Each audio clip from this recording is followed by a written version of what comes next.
Presentation of Science Trek on Idaho Public Television is made possible through the generous support of the Laura Moore Cunningham Foundation, committed to fulfilling the Moore family legacy of building the great state of Idaho. Insects are the most diverse and numerous of any creatures on Earth. There are more than 1 million different types of insects, with more being discovered all the time. So find out about insects. Stay tuned. Science Trek is next.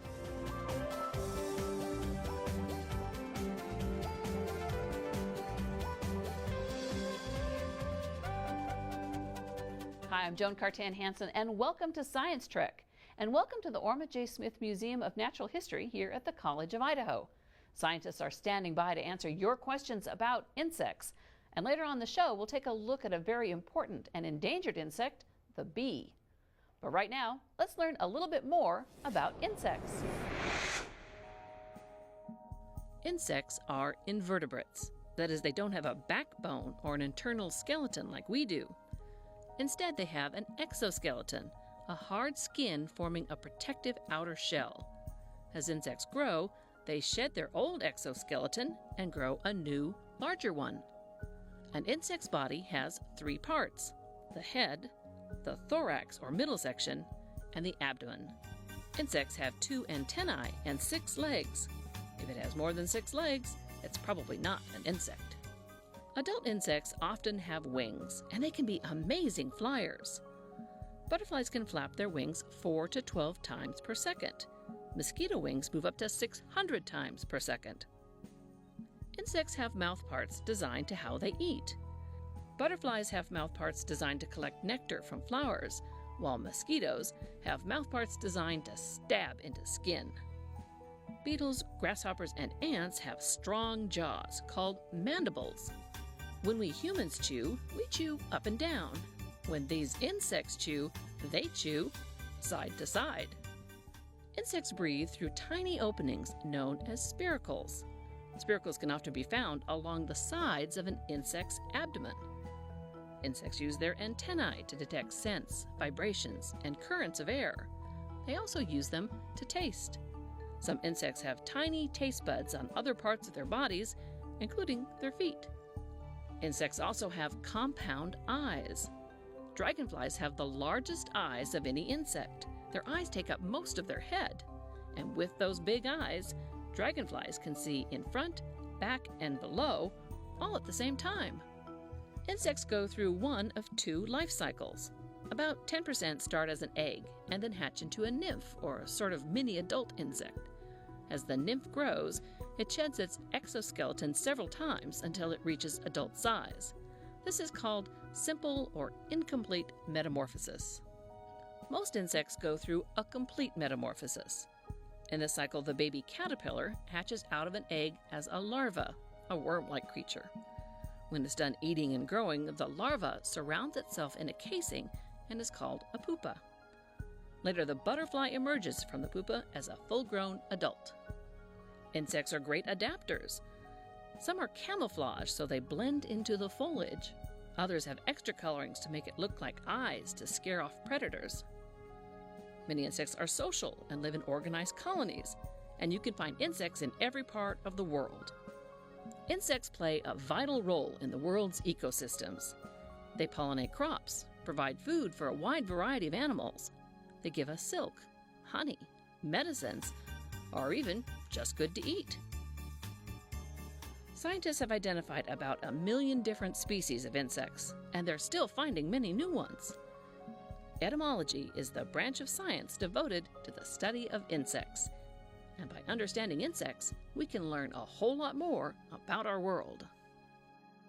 And joining me now to answer your questions about insects are Bill Clark, the director of the Orma J. Smith Museum of Natural History here at the College of Idaho, and Alan Galogli, an entomology curator and beetle specialist at the Orma J. Smith Museum of Natural History. Thank you both for joining us. Well, thanks so much for having us. Thank you very much. Okay, let's go to your questions. Hi, my name is Hans. I go to Snake River Montessori School, and my question is, what's the most common type of bug? Well, if you're considering a number of species, it's the beetles, the group of beetles called Coleoptera. that are most common. There are about 500,000 described species to date, with more being described all the time. If you were talking about just sheer numbers, it would probably be the ants.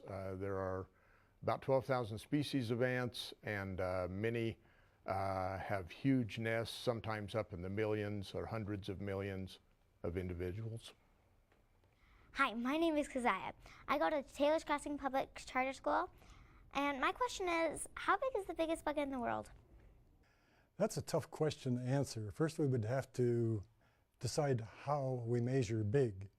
If you use weight as big, the biggest insect would probably be the weta, which is an insect related to crickets and katydids and grasshoppers.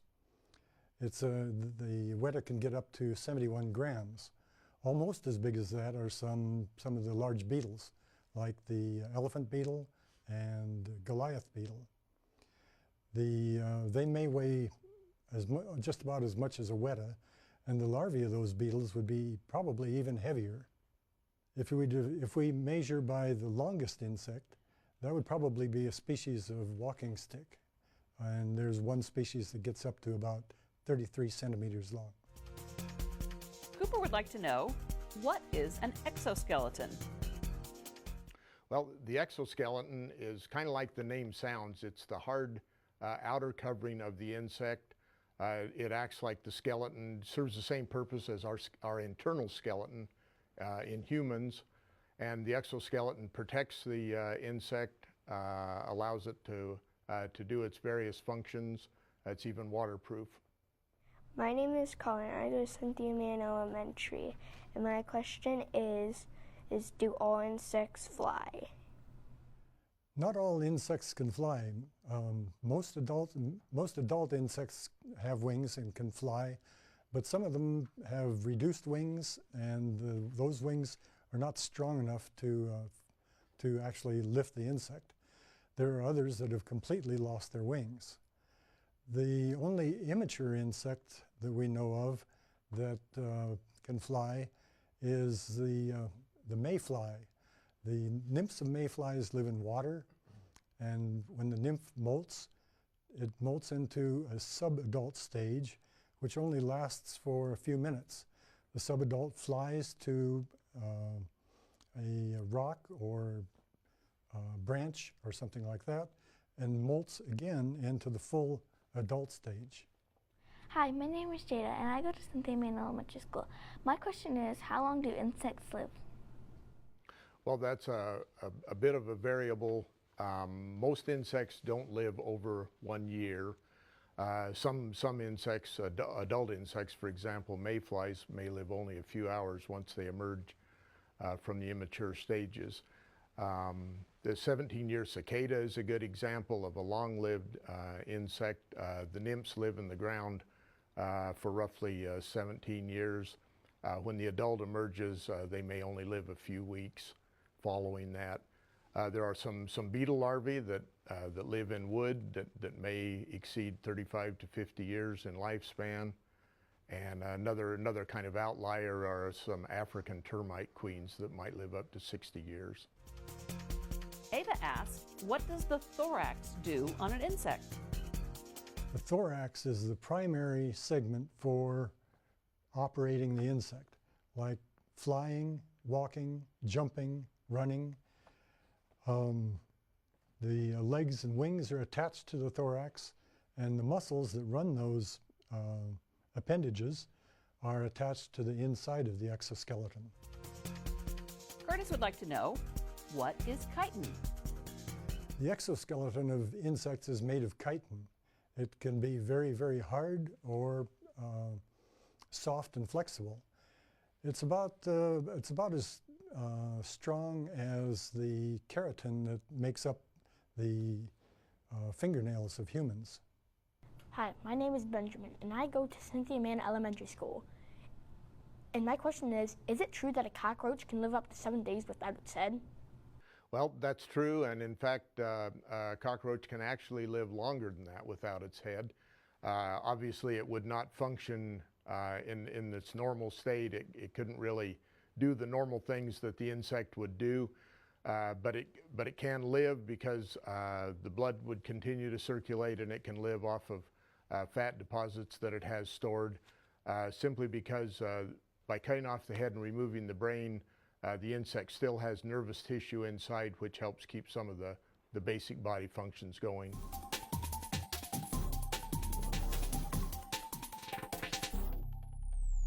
Insect and spider blood isn't red like humans, it's clear or yellowish green. And insects and spiders don't have a system of veins to carry blood to their internal organs. Instead, blood just swishes over muscles and organs with the help of a simple heart.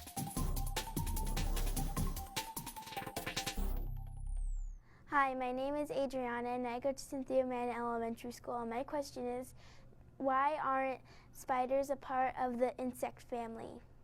Well, spiders and insects are very different, and probably anyone who has observed both, especially side by side, would recognize that.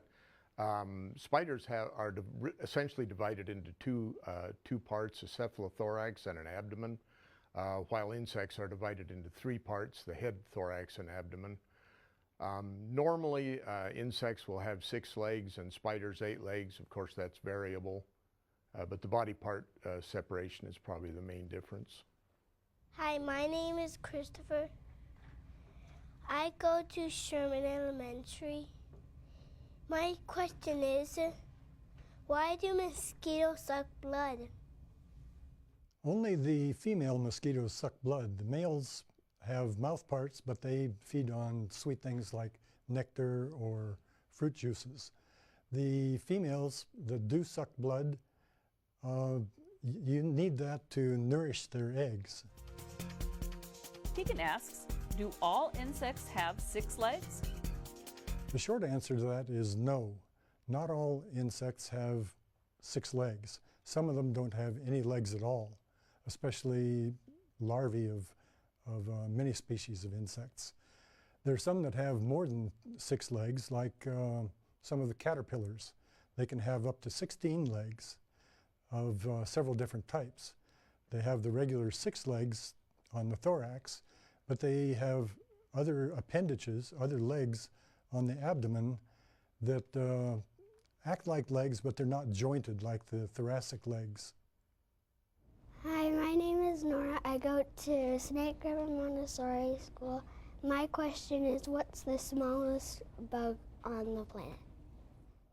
Because some insect larvae and eggs are extremely tiny, I'll simplify this and maybe just talk about the smallest adult insect.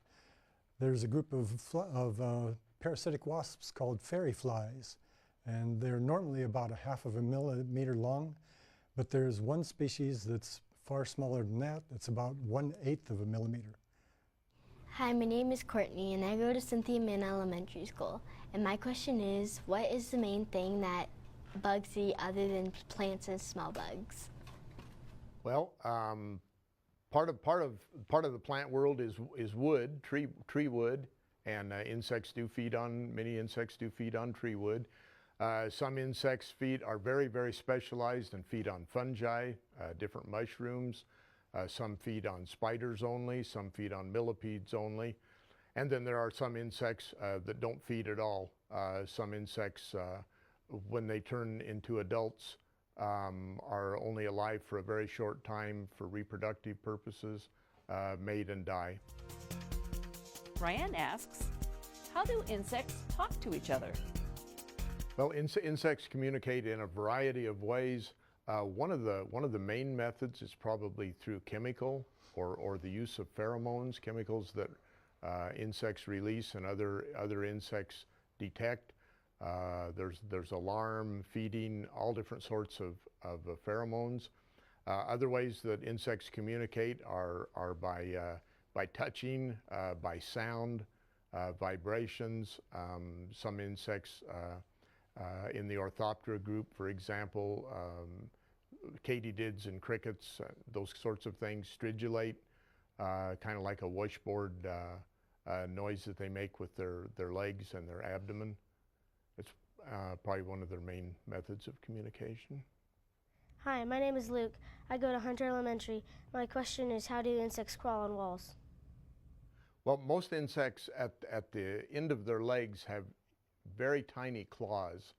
And those claws can reach into minute cracks and rough surfaces on a wall that we don't even realize are there, and thus scale the walls easily. You've all seen the example of flies crawling up a glass window, and they may do this with minute hairs on their feet that actually act kind of like suction cups and allow them to move up these slick surfaces. Some insects will also have little oil glands that will put a little bit of oil on those hairs and makes it adhere more to slick surfaces. Ezra asks, why do insects have tiny hairs on their backs? Not all insects have hairs on their backs. Many do. There are various hairs that can be found on the backs of insects, and they can serve different functions. Some of them may be for protection against predators. Other types of hairs could be for feeling or feeling the touch of something that might be dangerous. Another type of hair can detect air movement.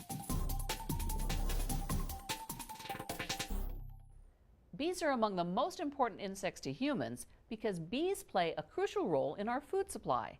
So let's learn a little bit more about bees.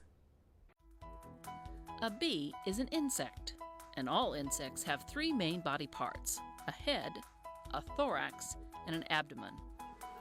There are more than 20,000 different kinds of bees all over the world, and the honeybee is the most well known. A honeybee has two antennae to help the bee touch, taste, and smell. It has a long tongue called a proboscis. Bees use it to sip nectar from flowers. A honeybee has compound eyes, which mean the eyes are made up of many tiny parts. Honeybees have 4 wings that allow it to fly up to 10 hours a day. That buzz you hear? It's the sound of the bee flapping its wings at over 200 times a second. It has a special stomach to hold nectar, and its body is covered with hair to help pick up pollen. Honeybees have bright stripes to scare enemies away and sharp stingers. Like people, honeybees are social creatures. They live together in a colony. The place a honeybee lives is called a hive. Hives can be in trees, in the ground, or if the bees are being raised by beekeepers, they live in boxes like these. Honeybees live very busy lives. The queen bee rules the hive. She can lay thousands of eggs in a day. Drones are male bees. They mate with the queen bee. The rest are worker bees, and they're all female. They don't lay eggs, they do all the other jobs. Houseworker bees make the honeycomb cells that you see in a hive. These cells are made out of wax that comes out of the bee's body. The cells are made into 6-sided hexagonal shapes. The queen bee lays eggs in some cells, and other bees store nectar and pollen in the rest. Houseworker bees tend the eggs as they develop into larvae and then hatch into baby bees. Guard bees protect the entrance to the hive. They make sure bees from other colonies don't get into the hive. And how do they tell a robber bee from one of their own? By smell. Bees in a hive generally all come from one queen, so they all share her scent. So guard bees can smell a stranger. Most worker bees are foragers. They go to a flower, suck out the flower's nectar, and pick up the flower's pollen. A honeybee can visit thousands of flowers each day, filling up its pollen pockets and nectar stomach, going back to deposit its collection into the hive, and then going out for more. The process benefits both the bees and the flowers. Flowers need pollen from other flowers to grow seeds. So flowers produce nectar and pollen to attract the bees, and then bees come and spread pollen as they flit from one flower to another. The bees get the food they need, and the flowers get their pollen spread around. Now, how do you think the honeybees tell each other where all the flowers are? They dance. No. Bees fly out of the hive in a circular pattern to find flowers. When one finds flowers, it goes back to the hive and does a dance. If the flowers are in the direction of the sun, it dances a figure-8 pattern. If the flowers are to the right of the sun, it runs up and down the honeycomb toward the right. If the flowers are on the left, then the bee dances toward the left. And the faster it dances, the closer the food. Honeybees are the only insect that makes food people eat. Honey comes from the nectar the bees store in the hive. Though honeybees are the most well-known, there are lots of different kinds of bees, and they come in different colors and live in different places. They don't all make honey, but they do all play an important role in our ecosystem. Without bees and their pollination, plants wouldn't be able to produce the food that we eat. So bees, flowers, and people all work together. Isn't that sweet?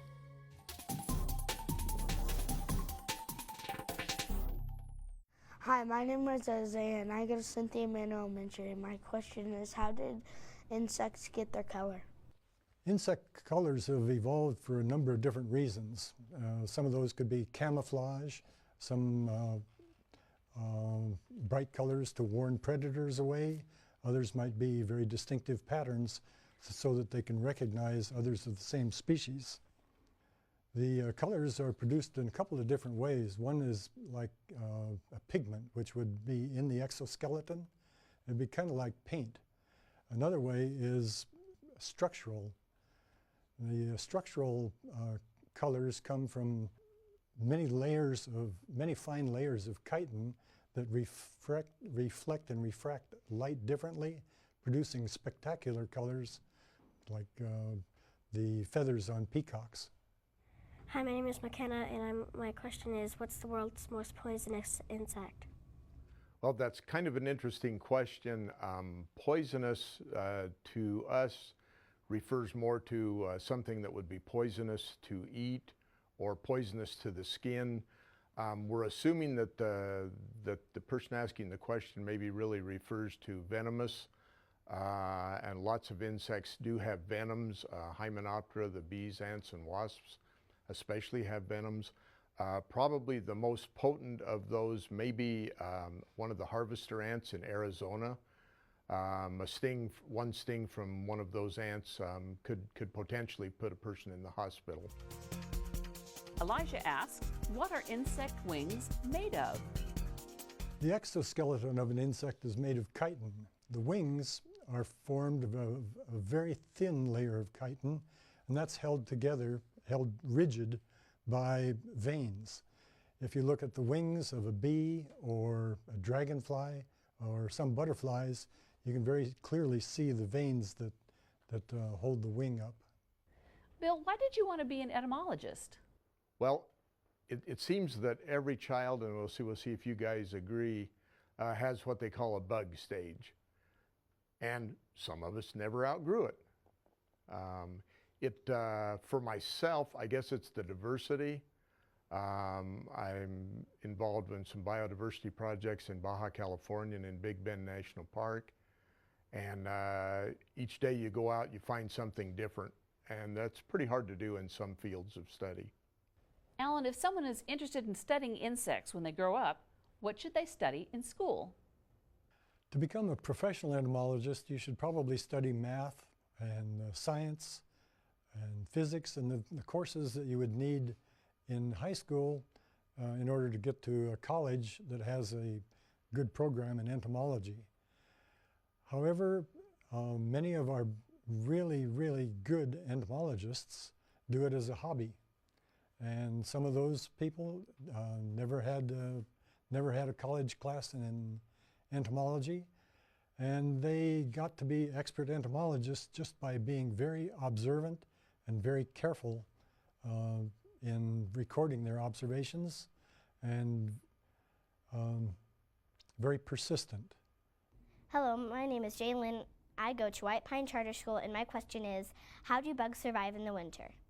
Well, insects survive the winter in various ways if they're from this part of the country where we have colder winters.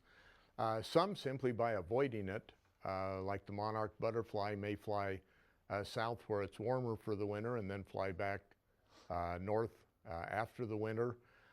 Some insects will remain here, avoid the winter by crawling into cracks in rocks, maybe by crawling underneath rocks, by burrowing deep into the soil, such as ants, or by, you might even recall in the fall the insects coming into your house, and that may be to get ready to escape the cold of the winter. Clara asks, are there insects that live at the bottom of the ocean? No insects have been discovered yet at the bottom of the ocean, and we believe that there are probably none there because there are very few species that can even survive in seawater. There are some that live in the cracks of rocks and on the algae on rocks in the tidal zone, and there are some species of water striders that can skate across the surface of the ocean, and they never have to come to land. They look like little bubbles dancing across the surface. Hi, my name is Adriana, and my question is, can all insects hear things? I think all insects can hear vibrations. Our ears detect vibrations primarily through the air, but insects can also detect vibrations through water, through the ground, or whatever they're standing on. Carly would like to know, are there flying ants? Yes, certainly there are flying ants. An ant nest produces winged males and females for reproductive purposes. So certain larvae and pupae are dedicated to becoming winged individuals. At certain times of the year, it may be dictated by precipitation or other climatic variables.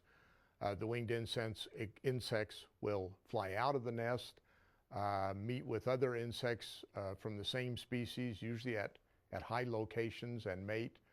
At that point, usually the female flies off to look for a nesting site and will lose her wings.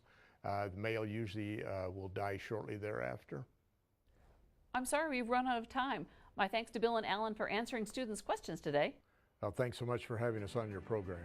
Thank you. It's been very interesting. My thanks also to the folks here at the Orma J. Smith Museum of Natural History at the College of Idaho. You can learn more about insects and lots of other science topics on the Science Trek website. We'll answer more questions about insects on Science Trek, the web show. And if you want to submit a question for Science Trek, it's easy, and you and your class can win prizes. You can send it as an email or as a video question, recorded on your webcam or cell phone. And if you're an educator, we'll even lend you a camera. Our last prize winner was Audra at Compass Public Charter School. So to find out all about insects, how to send in your questions, and how to win, go to the Science Trek website. And each week, check out my blog for the latest science news for kids. You'll find it all at idahoptv.org/science-trek. Thanks for joining us. We'll see you next time on Science Trek.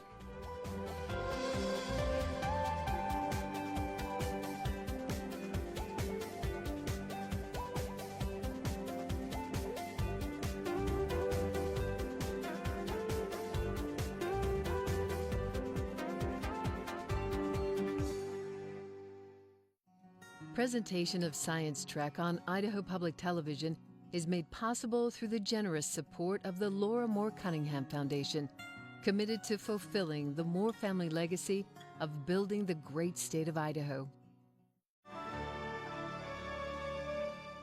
If you want to learn more about this topic or watch our videos, check out the Science Trek website at idahoptv.org/science-trek.